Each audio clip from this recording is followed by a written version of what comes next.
On a quiet spring morning in Baltimore, inside one of the city's oldest and most elegant buildings, a mystery was about to unfold, one that would haunt investigators, journalists, and millions of true crime followers for years. On May 24, 2006, staff at the historic Belvedere Hotel noticed something strange on the rooftop of a lesser-used wing. A single metal panel bent inward, as if something heavy had crashed through it from above. When security entered the locked conference room directly below, they discovered the lifeless body of 32-year-old filmmaker Ray Rivera, lying alone in the dark. What happened to Ray in the hours before his death would raise more questions than answers. Police rushed to label it a tragic fall, but physics, evidence, and Ray's own behavior suggested something far more disturbing. As the investigation unfolded, it revealed a trail of contradictions, secrets, and a single mysterious phone call that pulled Ray from his home and into the shadows forever. This is the story of that final call, and the unanswered mystery surrounding Ray Rivera. Ray Rivera was more than just a name in the news. He was a young man with ambitions, talents, and a life full of promise. Born in Puerto Rico, he grew up with a love for sports, excelling in water polo and academics alike, always balancing discipline with creativity. Friends remember him as thoughtful and driven, someone who could light up a room with his laughter yet spend hours lost in his own ideas. After high school, Ray moved to Los Angeles to chase his dream of filmmaking, eager to create stories that mattered, stories that revealed truths often overlooked. It was there he reconnected with Porter Stansberry, a figure in financial publishing who would later play a mysterious role in Ray's final days. Ray's work was meticulous enough that colleagues trusted him implicitly, and yet, behind the scenes, he often dug deeper than anyone suspected, investigating details and patterns others might overlook. Those who knew him well described him as a loyal friend, someone who would go out of his way to help others, yet intensely private, keeping parts of his life locked away. That combination of brilliance and secrecy, of curiosity and caution, made Ray both admired and enigmatic, a man destined for success yet walking a path that would ultimately lead to a night and a rooftop that no one could have predicted. The final day of Ray Rivera's life began like any other, ordinary and unassuming, yet it carried the invisible weight of the unknown. On May 16, 2006, Ray was at home in Baltimore, immersed in his work, reviewing notes and writing drafts for projects that he believed could shape his future.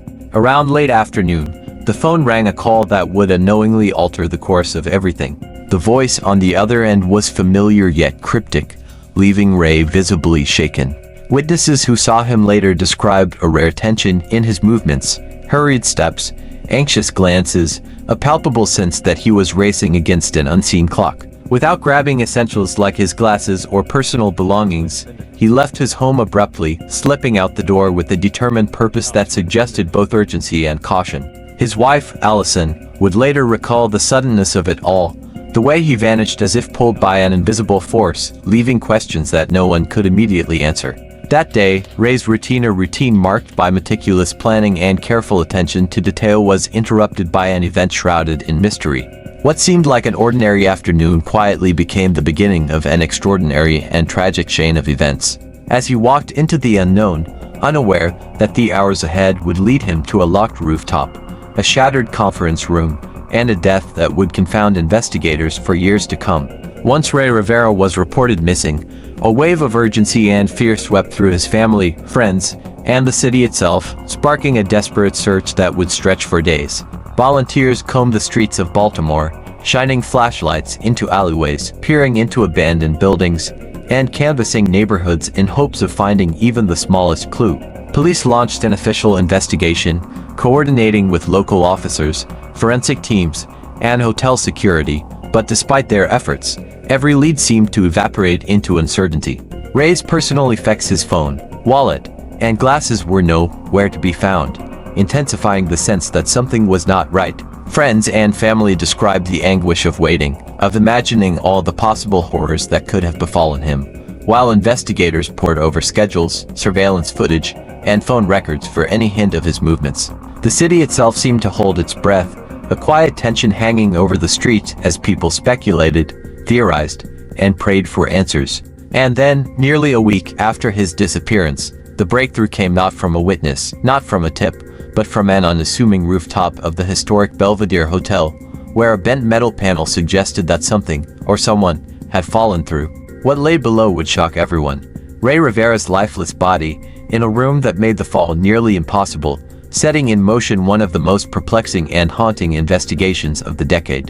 The discovery of Ray Rivera's body raised questions that seemed impossible to answer, immediately challenging the assumptions of investigators and baffling forensic experts. The hole in the rooftop from which he had fallen was located nearly 45 feet horizontally from the edge of the roof, a distance no ordinary person could cover without extraordinary momentum or specialized training, and the trajectory required made the idea of a simple accidental fall nearly inconceivable. Locked doors and restricted access compounded the mystery. Only hotel staff had the keys to the rooftop where the fall supposedly originated. Forensic analysts meticulously examined the scene.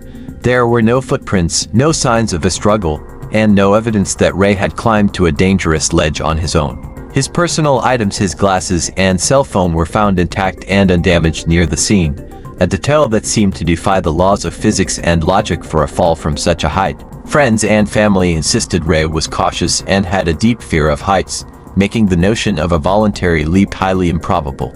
Experts recreated the scenario with 3D models, testing every possible angle and motion, but every simulation highlighted the impossibility of his presence in that exact position. The room below, a rarely used conference space, showed no signs of forced entry, no indications that anyone had attempted to move him, and no physical clues to suggest how he could have landed where he did.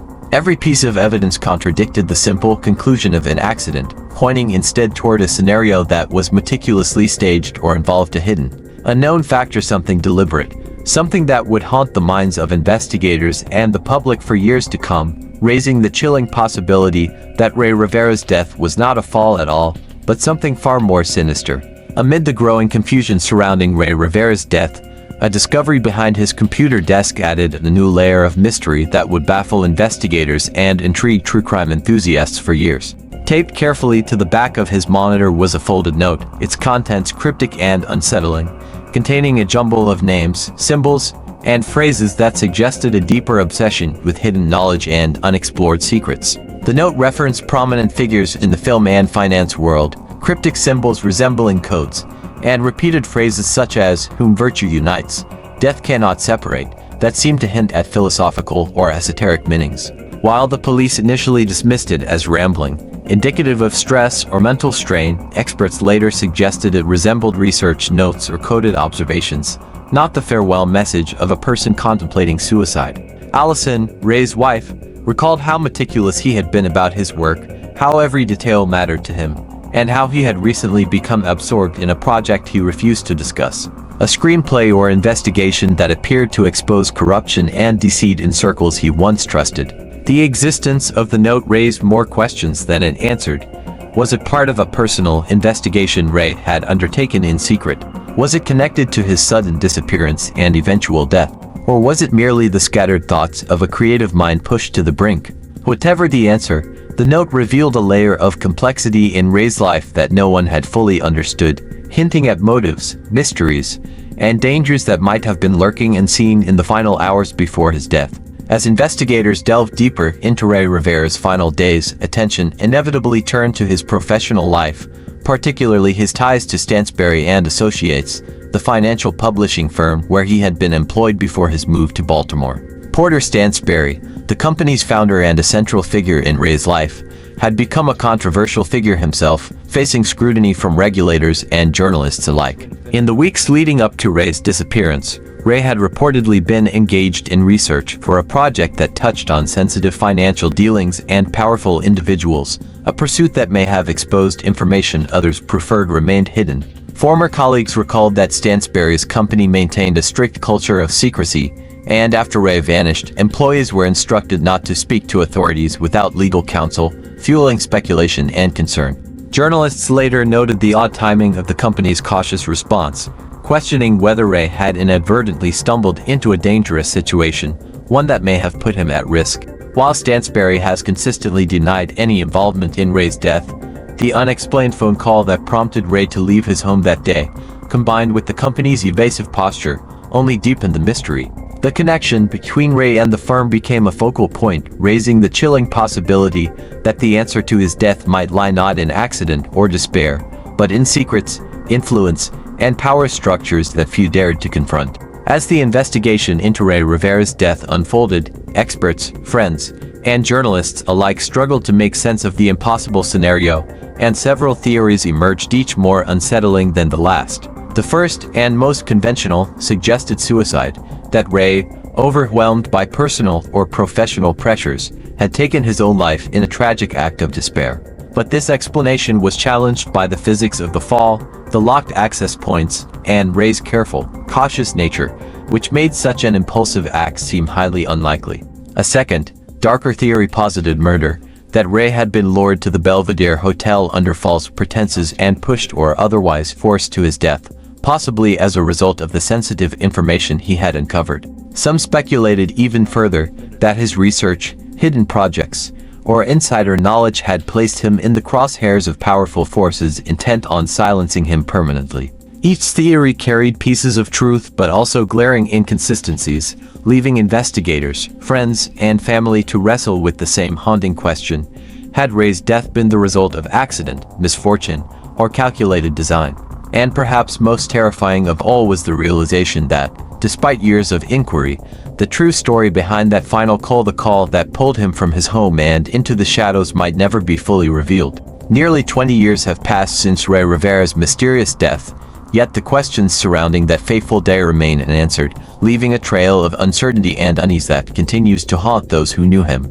The Belvedere Hotel, once a symbol of elegance and history, now stands as a silent witness to the inexplicable, a place where a young man's life ended under circumstances that defy logic, reason, and physics. For his family, friends, and the public, the story of Ray Rivera is a stark reminder that even ordinary days can conceal extraordinary danger, that a single phone call, a single decision, or a hidden truth can alter the course of a life forever.